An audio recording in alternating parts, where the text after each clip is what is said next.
Assalomu alaykum hurmatli o'quvchilar. Navbatdagi darsimizni boshlaymiz. Biz o'tgan darsimizda ayrim buxgalteriya shotlarini ochdik.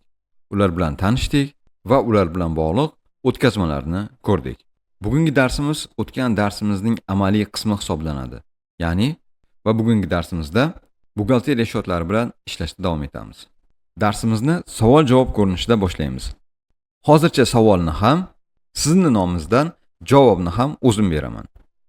Va keyingi darslarimizda saytda berilgan savollarga shu ko'rinishda javobni sizdan kutib qolamiz. Demak, savol: korxonada xom ashyolarni hisobga oluvchi shot qaysi shot va bu shotning kreditlanishi nimani bildiradi?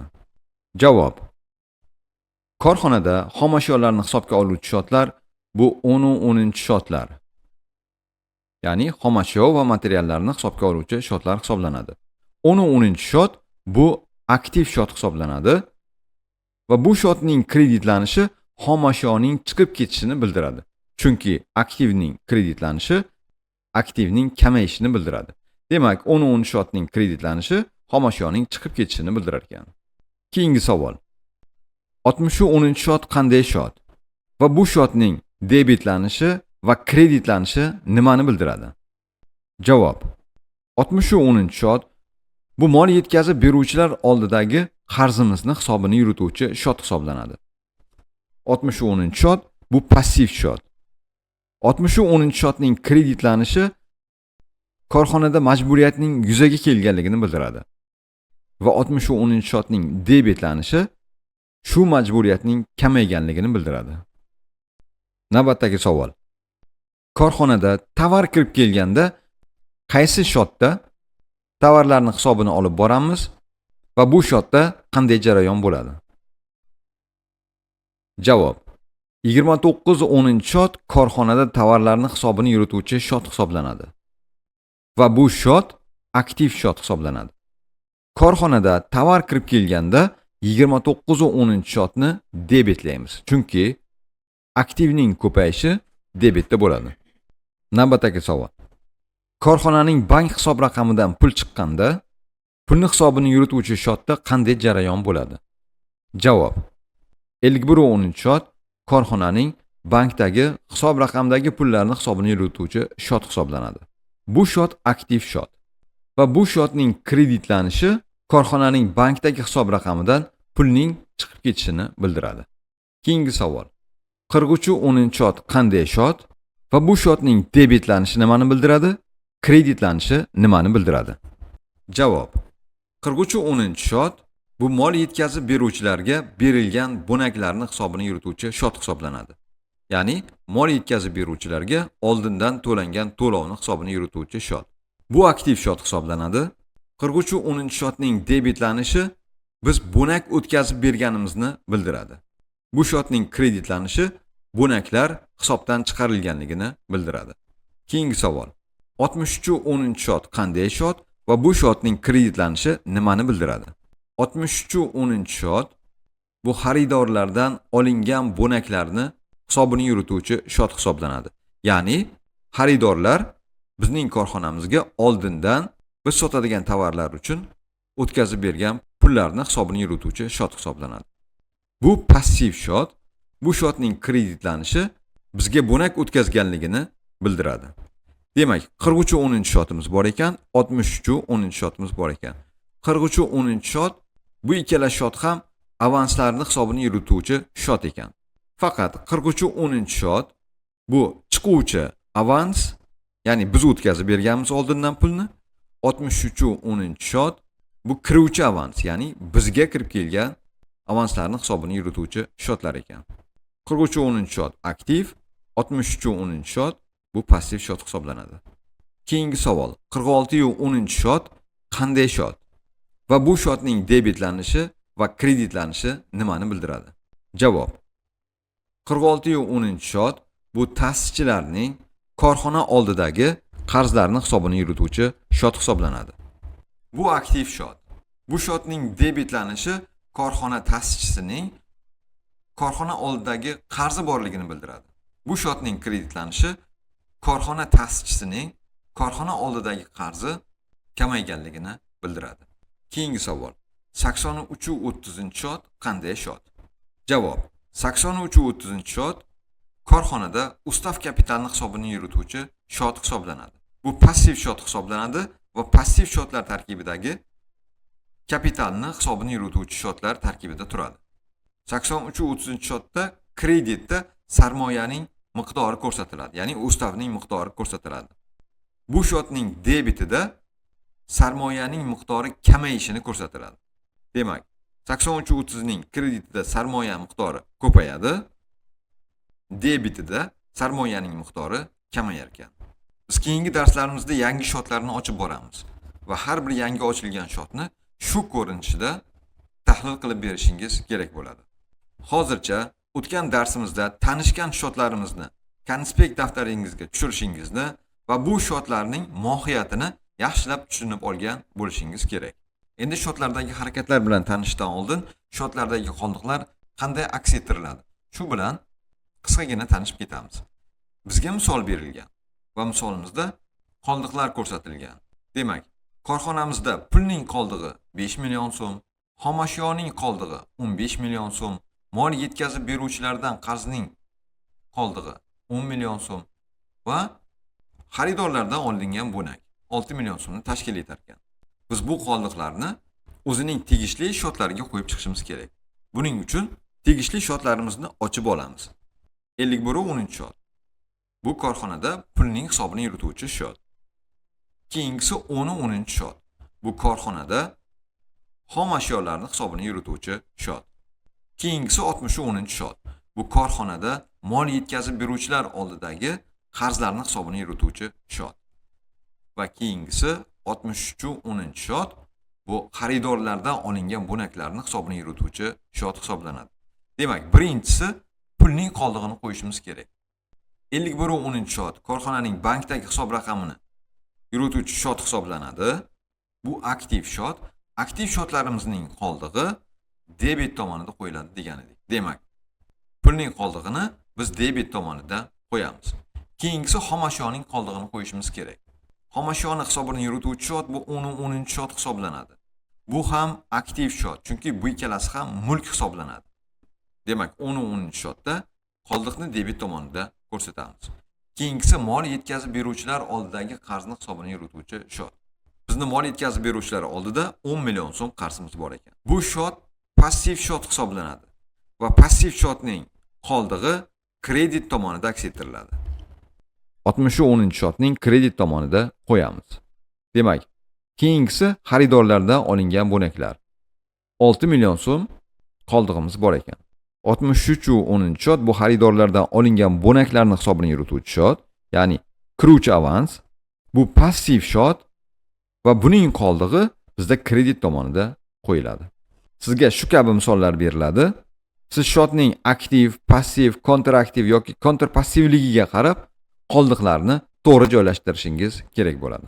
O'tgan nazariy darsimizda biz korxonada yuzlab, minglab jarayonlar bo'ladi va bu jarayonlarda qaysidir shot kreditlanib, qaysidir shot debitlanishini aytib o'tdik va o'rgangan shotlarimizda harakatlar qanday bo'linishini ko'rib o'tdik. Birinchi misolimizda korxona bankdagi hisob raqamidan korxona kassasiga pul olib kelishini ko'ramiz. Buning uchun tegishli hisob raqamlarimizni ochib olamiz. Demak, 50-10 shot korxonaning kassasidagi pul mablag'larining hisobini yurituvchi shot va 51-10 shot korxonaning bankdagi pul mablag'larining hisobini yurituvchi shot. Demak, jarayonda qatnashuvchi shotlar 50-10 shot va 51-10 shot. Korxonaning bankdagi hisob raqamidagi qoldig'i 25 million so'mni tashkil etar ekan. Korxona 15 million so'm pulni bankdan korxona kassasiga olib kelinganda 51-10 shotni kreditlaymiz. Ya'ni korxona bank hisob raqamidan pul kamayganligini bildiradi va bu pul bizga korxona kassasiga kelib tushganda 50-10 shotni debitlaymiz. E'tibor bering. Biz o'tkazmada xato qilib 51-10 shotni kreditlash o'rniga debitlasak va 50-10 shotni debitlash o'rniga kreditlasak nima bo'lardi? Bunda biz hisob raqamidan pul chiqdi deyish o'rniga hisob raqamimizga pul kirib keldi degan yozuvni yozardik. Hamda kassamizga pul kirib keldi degan yozuv o'rniga korxona kassasidan pul chiqib ketdi degan yozuvni yozar edik. Bu esa buxgalteriyamizning balansini buzilishiga va hisob-kitoblarimizda noto'g'ri ma'lumot ketishiga sababchi bo'ladi.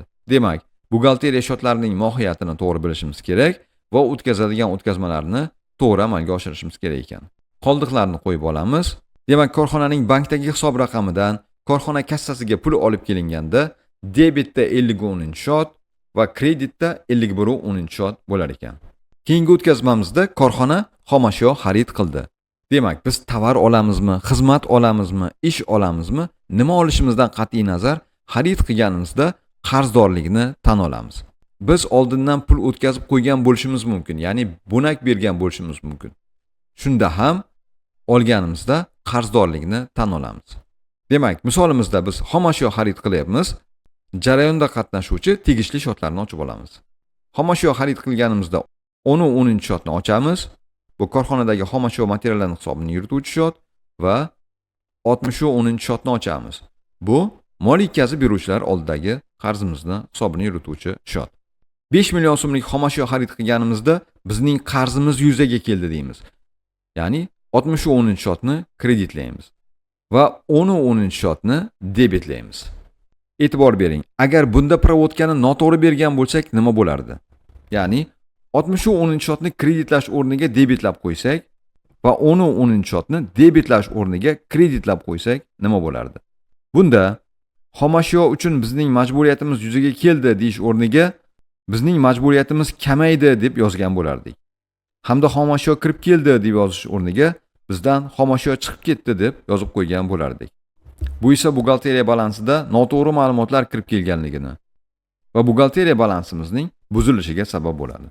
Demak, biz xomashyo xarid qilganimizda debitda 10 shot, kreditda 60 shot bo'lar ekan. Keyingi misolimizda xuddi shunday tovarlar xarid qildik. Demak, biz tovar xarid qilamizmi, xomashyolar xarid qilamizmi? Xarid qilganimizda qarzdorlikni tan olamiz dedik. Jarayonda qatnashuvchi shotlar tovarlarni hisobga oluvchi 29 shot va qarzdorlikni hisobga oluvchi 60 shot. Demak, biz tovar oldik deganimizda mol yetkazib beruvchi oldidagi qarzimiz yuzaga keladi. Bu qarzni kredit tomonida yozamiz 60 shotni va 29 shotda bizning tovarlarimiz kirib keladi. Va bu shotning debitida kirib kelgan tovarlarning qiymatini aks ettiramiz. Demak, tovar xarid qilganimizda debitda 29 shot va kreditda 60 shot bo'lar ekan. Navbatdagi jarayonda korxona mol yetkazib beruvchi oldidagi qarzini to'laydi. Demak, korxonamiz olingan tovarlar yoki xomashyolar uchun qarzini to'layapti. Jarayonda qatnashuvchi shotlarni ochib olamiz.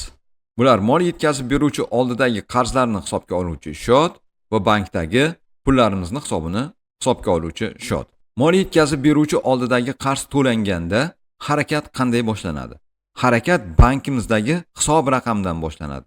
Ya'ni bizning bankimizdan pul mablag'i chiqadi va mol yetkazib beruvchi hisob raqamiga borib tushadi. Hamda qarzimiz o'tkazilgan summa miqdorida yopiladi. Demak, hisob raqamimizda 10 million so'm pul mablag'imiz bor ekan va mol yetkazib beruvchi oldida 5 million so'm qarzimiz bor ekan. Qarzimizni uzganimizda 51 shotdan pul mablag'imiz chiqadi. Demak, bu shot aktiv shot, aktiv shotning kamayishi kreditda bo'ladi. Pulimiz chiqdi va pulimiz mol yetkazib beruvchi hisob raqamiga borib tushdi va bizning mol yetkazib beruvchi oldidagi qarzimiz kamaydi. Mol yetkazib beruvchi oldidagi qarzimizni hisobini 60 shot yuritadi. Bu passiv shot hisoblanadi va qarzimiz kamayganda 60 shotni debitlaymiz, chunki passiv shotlar debitda kamayadi. Oldingi jarayonlarda ko'rganimizdek, agar biz o'tkazmani noto'g'ri berganda nima bo'lardi? Ya'ni 51 shotni kreditlash o'rniga debitlasak va 60 shotni debitlash o'rniga kreditlasak nima bo'lardi? Bunda hisob raqamimizdan pul chiqdi deyish o'rniga hisob raqamimizga pul kirib keldi degan yozuvni yozardik.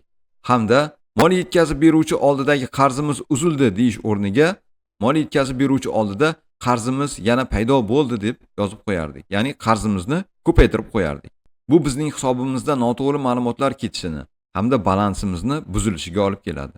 Demak, o'tkazmalarni to'g'ri berishimiz kerak ekan. Demak, mol yetkazib beruvchi oldidagi qarzimiz uzilganda debitda 60 shot kreditda 51.10 shotni ko'rsatar ekanmiz. Keyingi jarayonimizda mol yetkazib beruvchiga oldindan bonak o'tkazib beramiz. Ya'ni shartnoma tuzganmiz, shartnomaga asosan biz oldindan to'lov qilib beryapmiz. Bu jarayonni qanday ko'rsatamiz dedik. Bu jarayonimizda jarayonda qatnashuvchi shotlarni ochib olamiz. Bular 43.10 shot, ya'ni mol yetkazib beruvchilarga berilgan bonaklarning hisobini yurituvchi shot va 51.10 shot. Bankdagi hisob raqamimizning hisobini yurituvchi shot. Hisob raqamimizda 50 million so'm pulimiz bor va oldindan o'tkazilgan bonaklarimiz yo'q ekan. Demak, pul o'tkazganimizda hamma vaqt bizning hisob raqamimizdan jarayon boshlanadi va oluvchining hisob raqamiga borib tushadi dedik. Pulimizning kamayishi 51.10 shotning kreditlanishi bo'ladi. Demak, pul chiqarganimizda hisob raqamimizda kamayish bo'ladi. Jarayonda biz 15 million so'm pulni chiqaryapmiz va oldindan o'tkazyapmiz. Demak, 15 million so'm pulni biz 51.10 shotning kreditiga yozamiz. Bu o'tkazgan pulimiz avans bo'lganligi sababli 43.10 shotning debitiga aks ettiramiz. Demak, oldindan bonak o'tkazganimizda debitda 43.10 shot, kreditda 51.10 shot ekan. Keyingi jarayonimizda bizga bonak o'tkazilganda qanday jarayon bo'ladi? Endi kiruvchi bonaklarni ko'ramiz. Demak, bunda jarayonda qatnashuvchi shotlarni ochib olamiz. Bu 51.10 shot, ya'ni pulimizning hisobini yurituvchi shot va xaridorlardan olingan bonaklarning hisobini yurituvchi shot 63.10 shot. Ya'ni bu kiruvchi avans hisoblanadi. Demak, bizga avans o'tkazishyapti. Bunda 63.10 shotni kreditlaymiz, chunki bu passiv shot va passiv shotning ko'payishi kreditda bo'ladi. 63.10 shotda bizda majburiyat yuzaga keldi va bizning hisob raqamimizga pul mablag'lari kelib tushdi. Kelib tushgan pul mablag'larini 51.10 shotning debitida aks ettiramiz, chunki bizda pul ko'paydi dedik. Demak, biz kimdandir avans olganimizda, oldindan to'lov olganimizda 51.10 shot debitlanar ekan va 63.10 shot kreditlanar ekan. Endi bu jarayonlar korxonamizning balansi ichida qanday kuzatiladi? Shuni ko'rib chiqamiz. Demak, aktivlar teng kapital qo'shilgan majburiyat bu bizda balans dedik. Ya'ni balansning formulasi aktiv teng kapital qo'shilgan majburiyat. Aktivlar bizning bor mol-mulklarimiz, passivlar esa shu mulklarning shakllanish manbalari dedik. Korxonamizni yangi ochilgan korxona deb qaraymiz. Korxona yangi ochilganda korxonani nomidan boshqa hali hech narsasi bo'lmaydi. Korxona faoliyat ko'rsatishi uchun uning ta'sischisi korxonaga ustav kapitalda keltirilgan sarmoyani kiritish kerak bo'ladi. Demak, korxonamiz ro'yxatdan o'tkazildi va eng birinchi o'tkazmani beramiz. Bunda jarayonda qatnashuvchi shotlar 83.30 shot, bu korxonaning ustav kapitalini, ya'ni sarmoyasini hisobga oluvchi shot va korxona ta'sischisini qarzini hisobga oluvchi shot. Korxona ochilgandan korxona hisob raqamiga pul yoki korxona balansida uskuna, xomashyolar paydo bo'lib qolmaydi. Buni ta'sischi kiritadi. Ta'sischi kiritishdan oldin sarmoya miqdoridagi qiymatni u men qarzman deb o'ziga tan oladi va tan olgandan keyin kiritgan miqdordagi qarzlari uzilib boradi. Demak, eng birinchi o'tkazmamiz bu korxonaning ro'yxatdan o'tkazilishi va ta'sischining qarzini tan olishi bo'lar ekan. Korxonamizning ustav kapitali 50 million so'm. Buni 83.30 shotning kreditida aks ettiramiz va 50 million so'm sarmoyani ta'sischi kiritaman deb bo'yniga olgan va bu 46.10 shotga aks ettiriladi. 40 shotlar debitor qarzlarni hisobga oluvchi shotlar, shuni tarkibidagi 46.10 shot menga ta'sischi qarz degan shot. Demak, birinchi o'tkazmani berdik va ta'sischi qarzini tan oldi. Korxona ta'sischisi 45 million so'm miqdordagi sarmoyani pul ko'rinishida kiritdi. Demak, korxonamiz hisob raqamiga 45 million so'm miqdorda pul tushibdi. Jarayonni ko'rsatishimiz uchun hisob raqamini hisobga oluvchi shotni ochib olamiz. Bu 51.10 shot. Harakat qayerdan boshlanadi? Harakat ta'sischidan boshlanadi. Ta'sischi pulni berdi va pul hisob raqamimizga kelib tushdi. Biz shu o'tkazmani beramiz. Demak, ta'sischining 50 million so'm qarzi bor edi.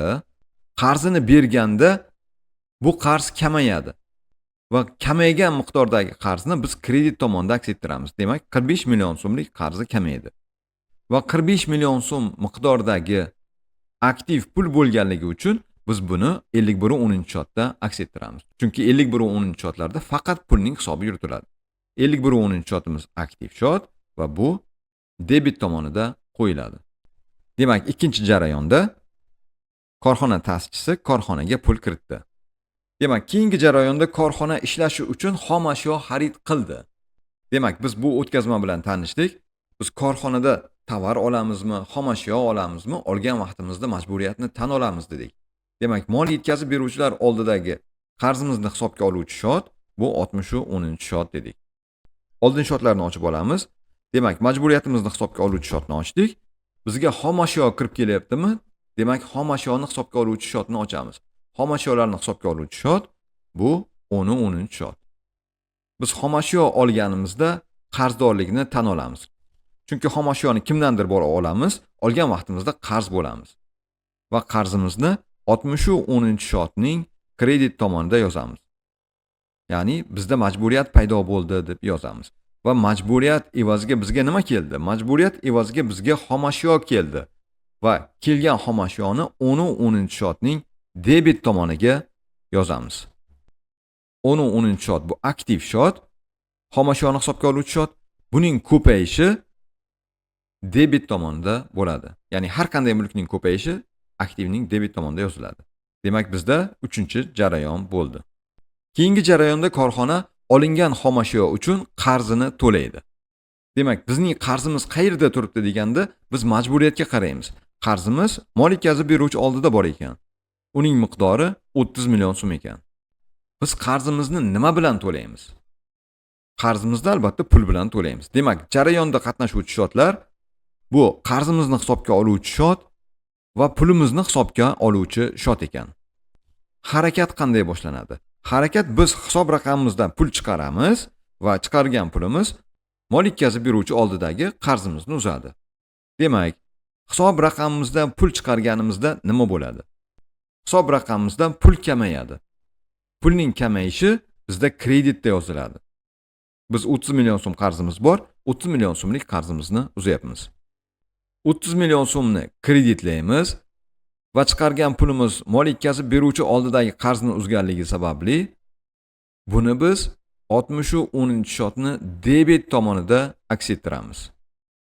Chunki 60-10 shot passiv shot, buning kamayishi debitda bo'ladi. Har qanday passiv shotning kamayishi debitda bo'ladi. Demak, keyingi jarayonda biz qarzimizni uzdik. Keyingi jarayonda biz tuzgan shartnomaga asosan bizning hisob raqamimizga oldindan pul tushirib berishyapti. Ya'ni bizga bonak o'tkazib berishyapti. Biz kiruvchi avans va chiquvchi avanslar bilan tanishdik. Demak, bizga pul kirib kelyaptimi? Bizda majburiyat paydo bo'lar ekan va kiruvchi bonakni hisobini ochib olamiz. Bu 63-10 shot. Bizga pul kirib kelganda harakat xaridorimizdan boshlanadi. Xaridorimiz o'zining hisob raqamidan chiqaradi va bizning hisob raqamimizga pul kelib tushadi. Demak, 63-10 shot bu passiv shot va bizda majburiyat ko'payapti. Olingan pulimiz uchun biz tovar yoki xizmat berishimiz kerak. Bu biz uchun majburiyat hisoblanadi va bu hozircha bonak hisobida turibdi. Bonakni biz 63-10 shotni kredit tomonida aks ettiramiz. Demak, 5 million so'mni kredit tomonida yozdik. Bizga pul kirib keldimi? Demak, pulni hisobini yurituvchi shotda aks ettiramiz. Bizga pul ko'payapti. Ya'ni hisob raqamimizda pul ko'payishi yuz beryapti. Aktiv shotning ko'payishi debitda bo'ladi. Shuning uchun kirib kelgan pulni biz 51-10 shotning debit tomonida aks ettiramiz. Shu bilan ma'lum bir vaqtdagi korxonamizda bo'lgan jarayonlar tugadi. Endi shotlardagi qoldiqlarni chiqaramiz. Demak, 46-10 shotda 5 million so'm, 51-10 shotda 20 million so'm va 10-10 shotda 30 million so'm qoldig'imiz bor ekan.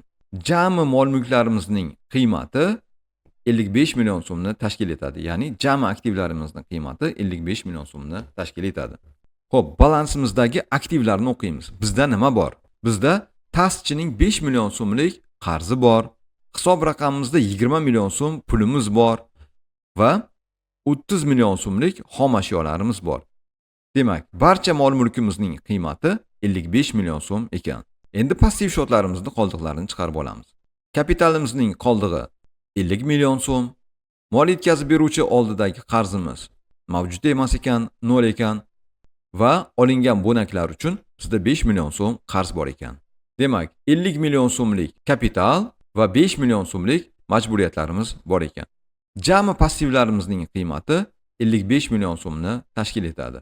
Demak, aktivlarimizning va passivlarimizning qiymati bir-biriga teng ekan. Bizda balans tengligi bor.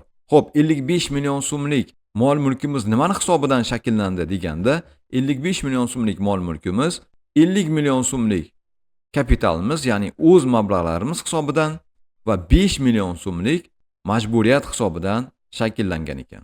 Demak, bu bizning eng birinchi buxgalteriya balansimiz hisoblanadi. Buxgalteriya balansi mohiyatan shu tartibda bo'ladi, lekin shotlarni va ko'rinishini sal boshqacharoq yozamiz. Oldin shotlar bilan ishlashni yaxshilab o'rganib olamiz va keyingina haqiqiy buxgalteriya balansiga o'tib boramiz. Hozircha mohiyatini yaxshilab tushunib olamiz. Demak, buxgalteriya balansimiz bizda nimalarimiz borligi va nimalardan shakllanganligini ko'rsatuvchi ko'rsatkich ekan. Amaliy darsimizni shu yerda yakunlaymiz. O'tilgan video darsni qayta ko'ring. Konspektingizga o'zingiz tushungan narsalarni yozib oling. Saytimizdagi darsning PDF variantini albatta o'qib chiqing. Uyga vazifalarni qiling, topshiriqlarni bajaring, testlarni yeching. Mavzu yuzasidan savollaringiz bo'lsa, albatta o'zingizga biriktirilgan ustozingizga murojaat qiling. Shu bilan darsimiz tugadi. Keyingi darsga uchrashguncha xayr.